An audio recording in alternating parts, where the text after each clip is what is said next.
The mountains of Italy had become a frozen wall of stone, ice, and silence. It was December 1943, and high above the valleys, German sentries watched every approach with confidence. The ridges were steep, the cliffs nearly vertical, and the winter weather itself seemed to fight alongside the Wehrmacht. German officers believed these positions could not be taken. Any attacking force would have to climb exposed slopes under machine gun fire while carrying heavy equipment through snow and freezing winds. It was, by every military calculation, impossible. Then something impossible happened. Just before dawn, one German observation post stopped answering its radio. At first, headquarters assumed the line had frozen or the equipment had failed. Minutes later, another position fell silent. Scouting patrols sent to investigate found abandoned bunkers, untouched ammunition, and machine guns still pointing toward the valley. The defenders had vanished. Scattered across the walls and wooden doors were small black calling cards bearing a red spearhead and 3 chilling words: "The worst is yet to come." No one had seen who left them. No one knew where the attackers had disappeared. Within days, strange rumors spread across the German front in Italy. Soldiers whispered about enemy troops who climbed cliffs no human being could climb. Men who appeared without warning in the darkness, struck with terrifying speed, and disappeared before artillery could respond. Some German soldiers gave these mysterious troops a name, the Black Devils. Officially, they were known as the 1st Special Service Force. History would remember them as the Devil's Brigade. Unlike ordinary infantry divisions, this force had never been intended to fight conventional battles. It was created because Allied planners needed soldiers capable of accomplishing missions that seemed impossible. In 1942, American and Canadian military leaders realized Germany had fortified mountain positions that ordinary infantry could not easily assault. Rather than building another traditional division, they decided to create something entirely different. Volunteers came from across North America, lumberjacks who spent their lives working in dense forests, hunters who could track animals across frozen mountains, professional skiers, mountain climbers, construction workers, athletes, to farm boys accustomed to endless physical labor. Many recruits had never fired a rifle in combat. Others had never left their hometowns before joining the army. Americans and Canadians trained together as one unit, creating a bond unlike anything either army had experienced before. Their training camp in Montana quickly gained a reputation for brutality.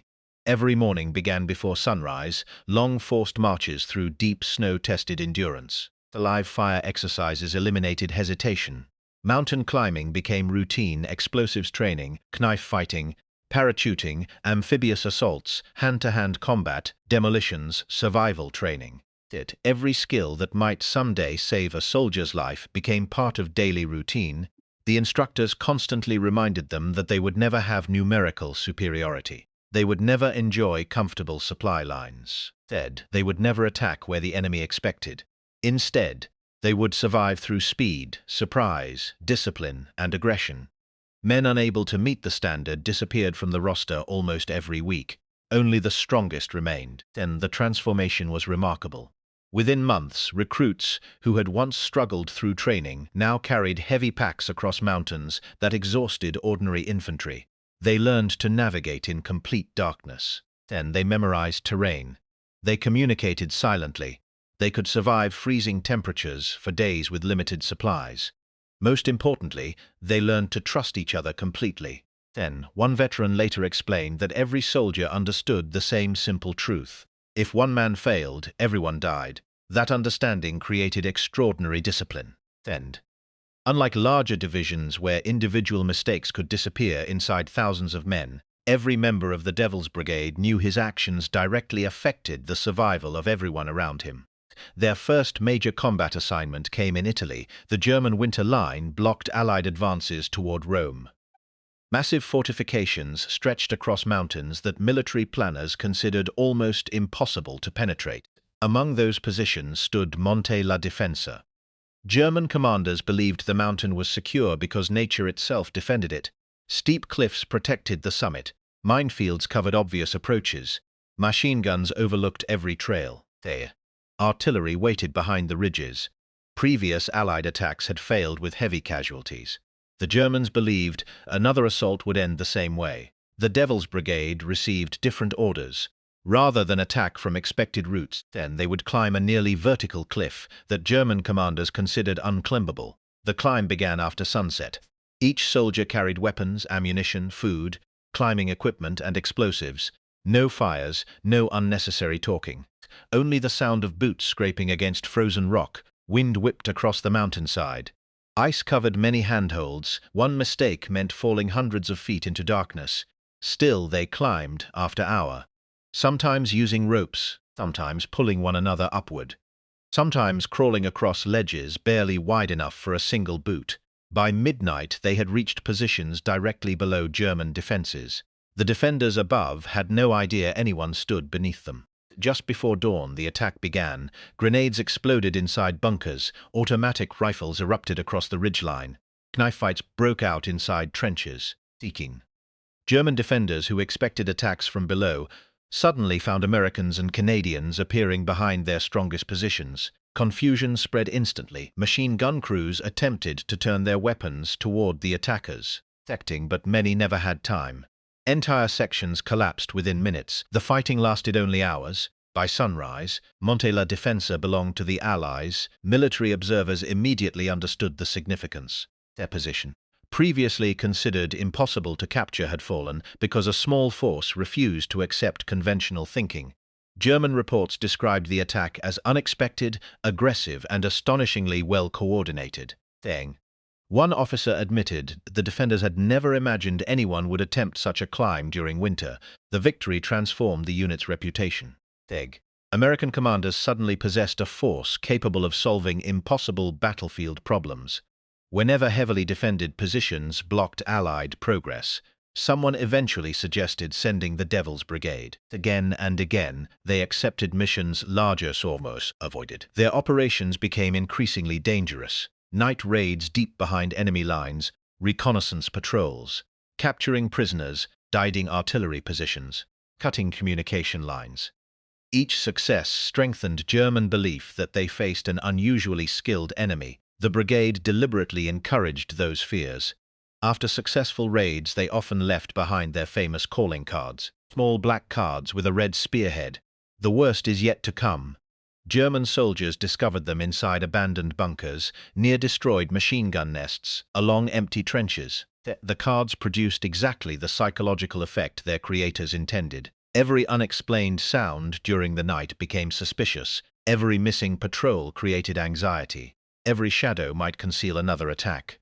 Fear spread faster than bullets. Soon German patrols began reporting unusual caution whenever operating in sectors where the brigade had recently appeared. The Allied commanders recognized that psychological warfare multiplied military effectiveness. If enemy soldiers expected terrifying night attacks, they slept less. Tired soldiers made mistakes. Mistakes created opportunities.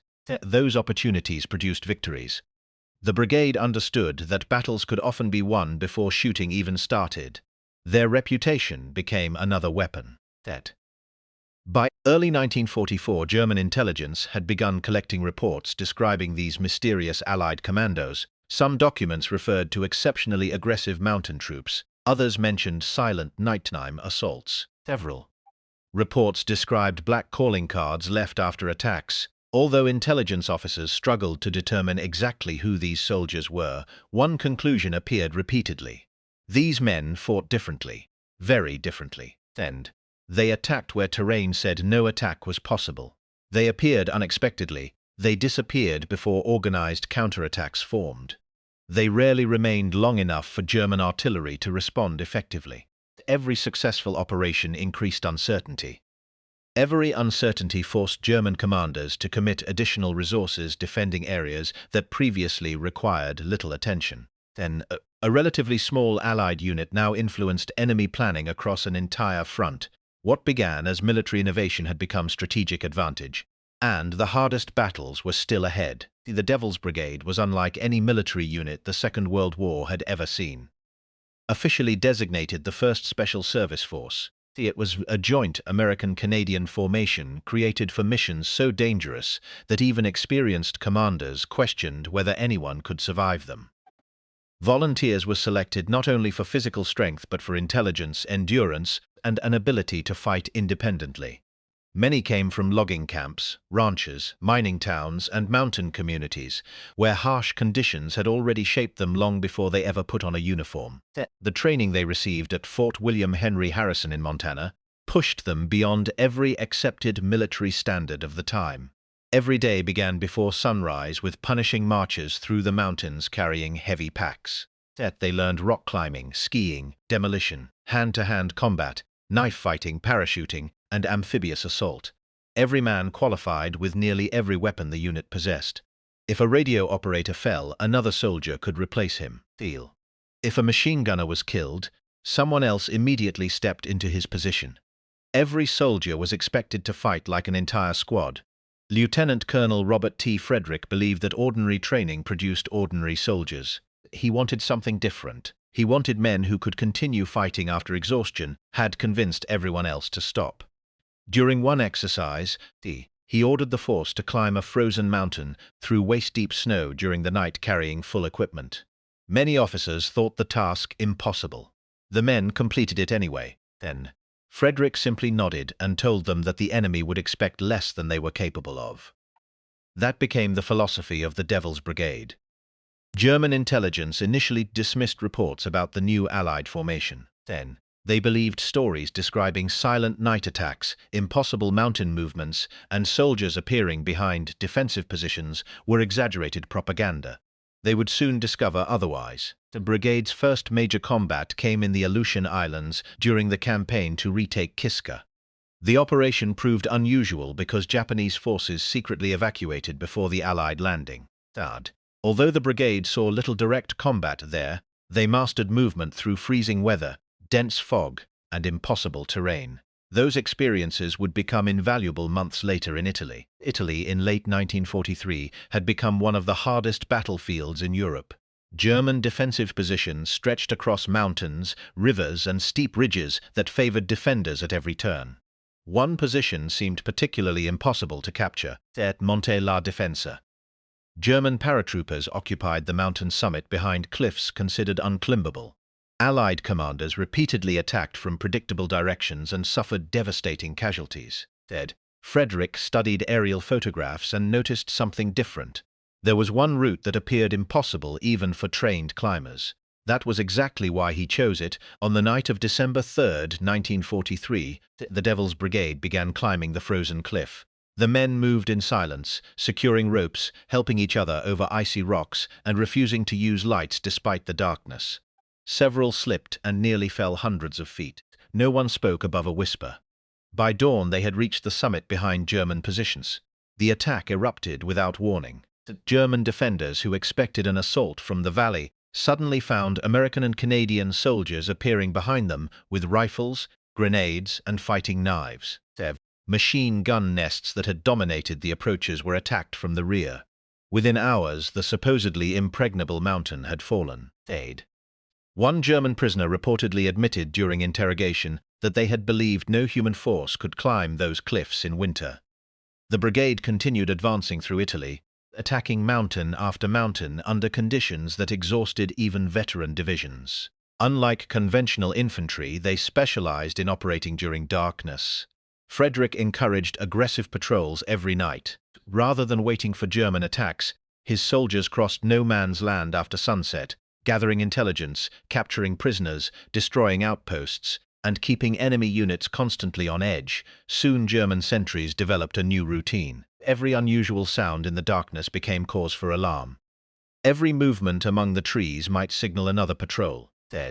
One captured German officer later remarked that nights became more frightening than artillery bombardments because artillery eventually stopped. The brigade never seemed to stop. Their most famous psychological tactic began almost by accident.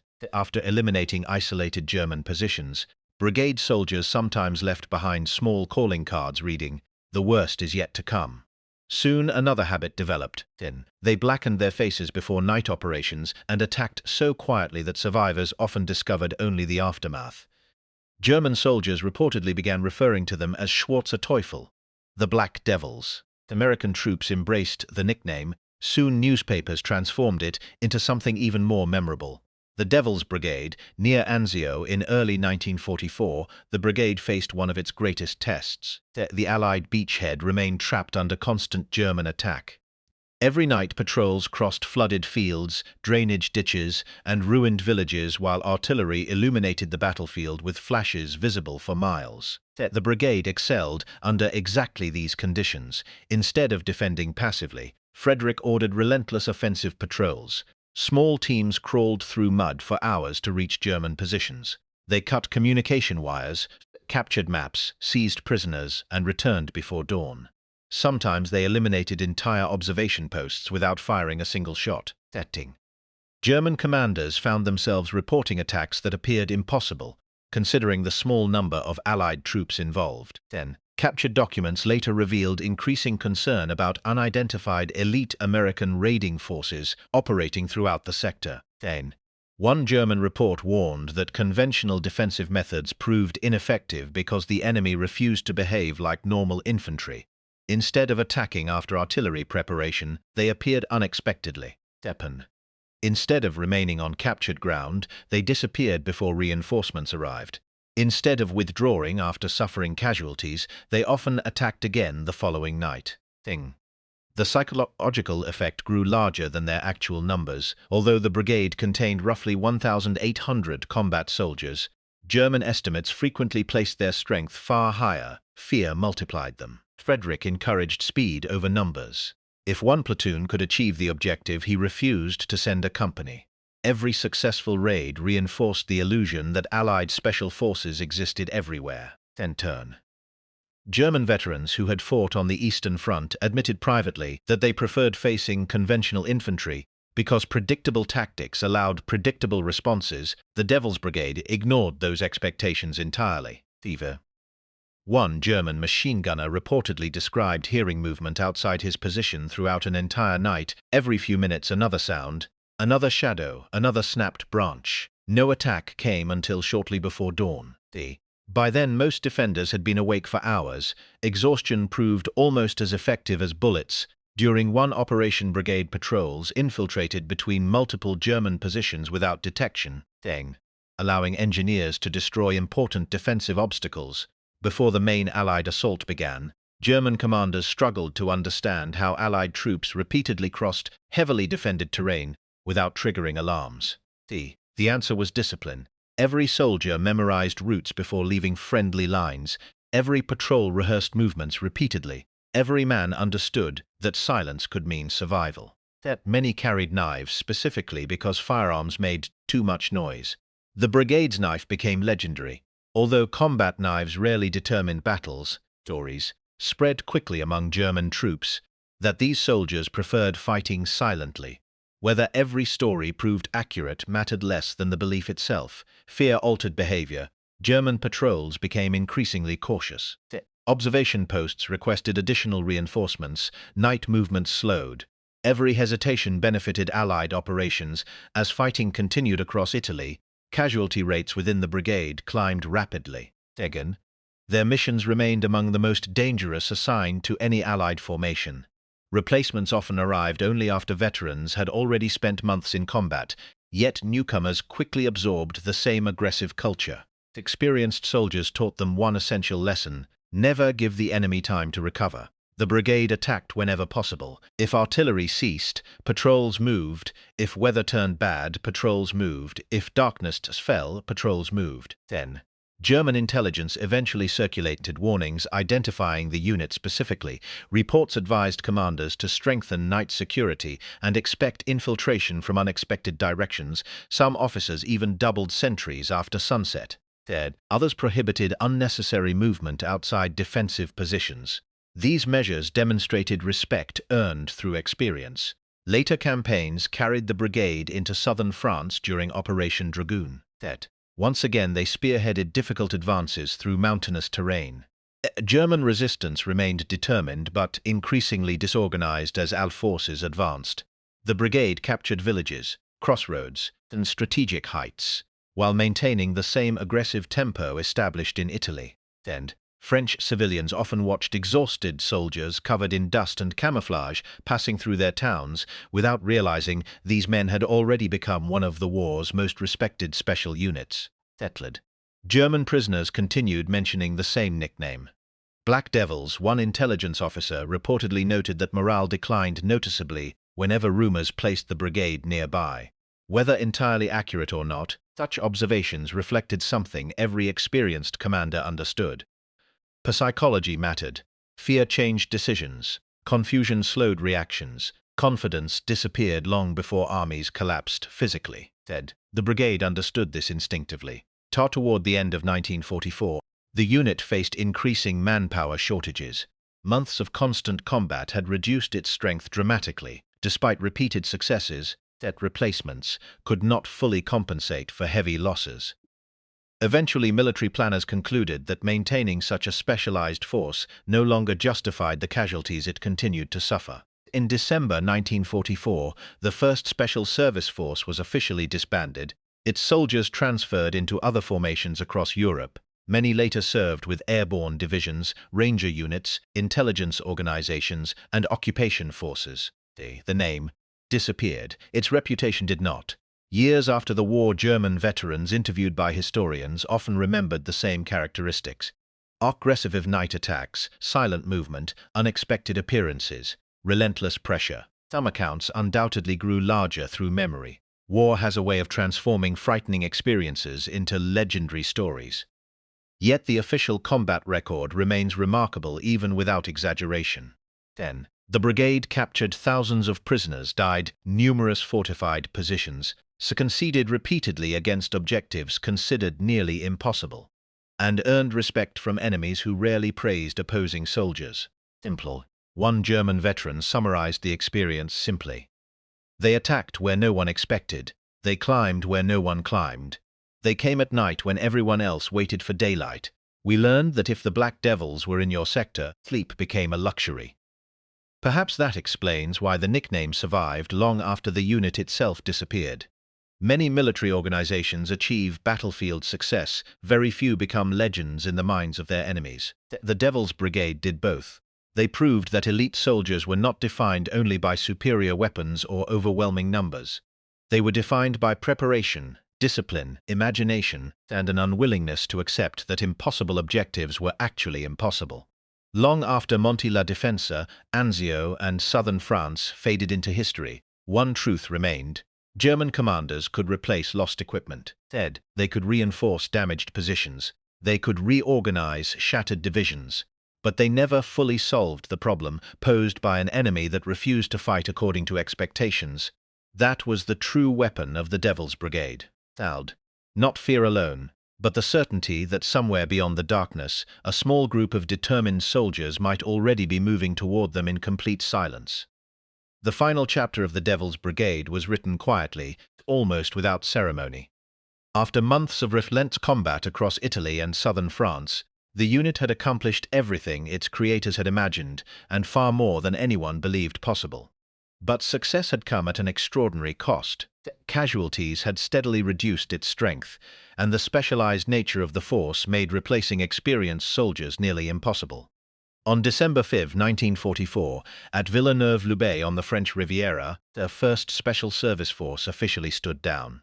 The formation was dissolved, its colors lowered, and its soldiers assigned to other units.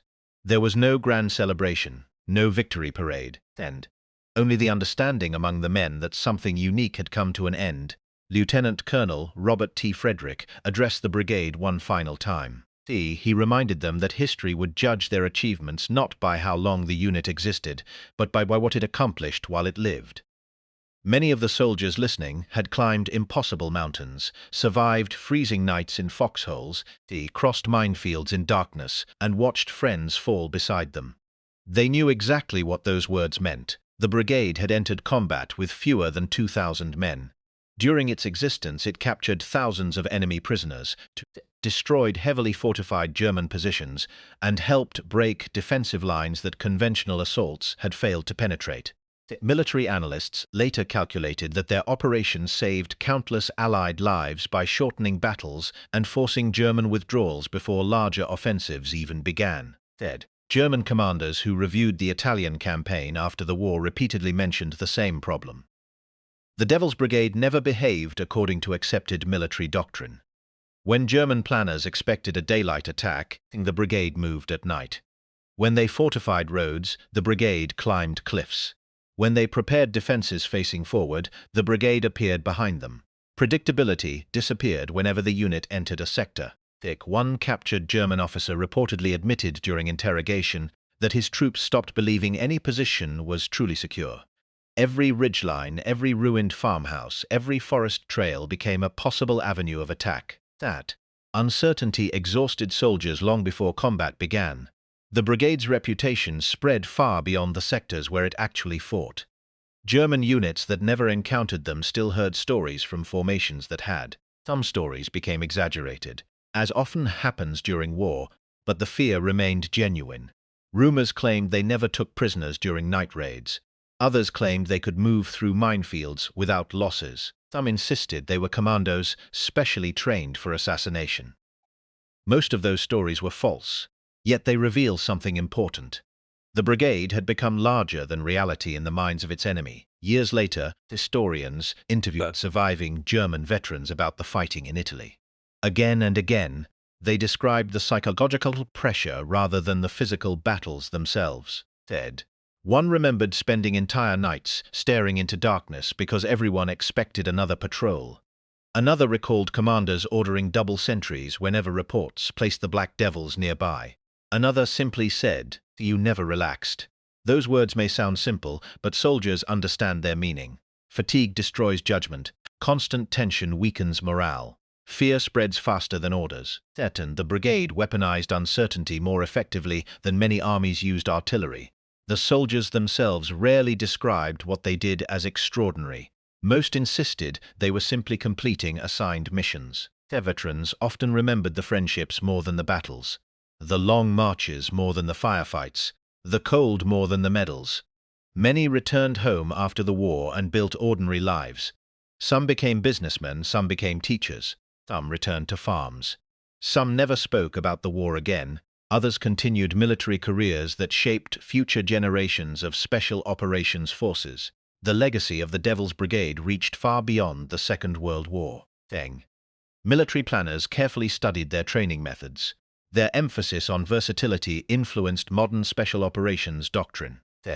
Their integration of American and Canadian soldiers demonstrated how multinational elite units could operate as one force. Their night fighting techniques became standard practice for future special operations organizations. Perhaps, most importantly, they proved that small, highly trained units could achieve strategic results far beyond their numbers. Many historians consider the Devil's Brigade a direct ancestor of today's elite special operations forces. The traditions established by the brigade survived long after the unit disappeared. Their fighting spirit continued in organizations such as the U.S. Army Special Forces, the Rangers, and Canada's Joint Task Force units. The famous crossed arrows insignia remains a symbol of that legacy. In 1968, the story reached an even wider audience when Hollywood released The Devil's Brigade. Like many war films, it dramatized events and simplified history. But it introduced millions of people to a unit that had almost been forgotten outside military circles. Veterans who watched the film often smiled at the inaccuracies. They knew the real story required no exaggeration. Reality had already been remarkable enough. Modern military historians continue to study the brigade because it demonstrated something timeless. Superior numbers do not always guarantee victory. Superior equipment alone rarely determines success. Preparation, leadership, adaptability, and confidence can outweigh advantages that appear overwhelming on paper. The Germans entered Italy believing mountains, weather, and fortifications would stop any Allied advance. The Devil's Brigade repeatedly proved otherwise. One former German officer reflected years after the war that fighting the brigade forced commanders to rethink every assumption they held about terrain. If they could climb that mountain, he reportedly said, then no mountain was safe. That may be the brigade's greatest achievement, not simply the positions they captured, not the prisoners they took, not even the battles they won. They changed the way experienced enemy commanders thought. Fear is difficult to measure. Respect is even harder, yet the Devil's Brigade earned both. When German soldiers whispered the words "Black Devils," they were acknowledging an enemy unlike any they had previously encountered, an enemy that appeared from darkness, then an enemy that climbed where climbing seemed impossible, an enemy that refused to surrender momentum once an attack began. The war eventually ended, the guns fell silent, the mountains of Italy became peaceful once again. The ruined villages were rebuilt, the battlefields slowly disappeared beneath forests and vineyards. But the reputation remained. Today, military academies still teach the operations of the 1st Special Service Force. Young officers study Monte la Difaccia to understand initiative. They study Anzio to understand aggressive patrolling. They study the Brigade to understand how elite training, disciplined leadership, and relentless determination can overcome impossible odds. The German army respected strength. It respected discipline. Above all, it respected opponents who consistently achieved what military logic declared impossible. That is why the name endured, not because it was invented by Allied propaganda, but because it was remembered by the men who fought against them. The Devil's Brigade existed for barely 2 years, yet in those 2 years, fewer than 2,000 American and Canadian volunteers carved out one of the most extraordinary combat records of the Second World War. They entered history as soldiers. They left it as a legend. And long after the war ended, one truth continued to echo through military history. When German soldiers faced the Devil's Brigade, they did not remember the size of the unit. They remembered the feeling that no matter how strong their defenses were, no matter how high the mountains stood, and no matter how dark the night became, the Black Devils were already coming.